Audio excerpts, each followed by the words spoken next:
મધ્યાહન સમયે તુલસી ન તોડવા, સવાર અને સાંજની સંધ્યા સમયે તુલસી ન તોડવા, બારસ, ચૌદશ અને પૂર્ણિમા આ 3 દિવસ તુલસી પાન કોઈ દિવસ તોડવું નહીં.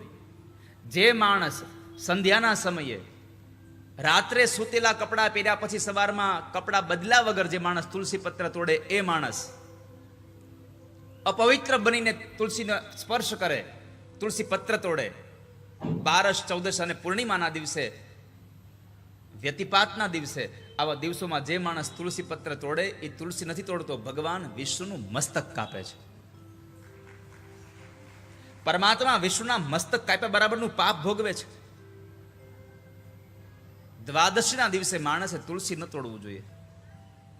હવે આપણે દ્વાદશીના દિવસે દાન પુણ્ય કરવા જવાનું હોય, 11નું આપણે રહ્યા હોઈએ એટલે દ્વાદશીના દિવસે આપણે સીધું આપવા જવું હોય તો એના માટે પણ શાસ્ત્રમાં એટલે કે દૈવ ભાગવતમાં જે નિરાકરણ આપ્યું છે કે 3 દિવસનું વાસી તુલસી પત્ર એટલું જ પવિત્ર છે જેટલું તાજું તુલસી પત્ર પવિત્ર હોય. બીજું, તુલસી પત્રની મહિમા કેટલી. જે તુલસી પત્ર ધરતી પર પડી ગયું છે, જે તુલસી પત્ર પાણીમાં પડી ગયું છે અને જે તુલસી પત્ર તમે ભગવાનને ચડાવ્યું છે, આ બધું જ તુલસી પત્ર પાછું લઈ અને શુદ્ધ જળથી એને ધોઈ અને ફરી પાછા તમે પૂજામાં ભગવાનને અર્પણ કરી શકો છો.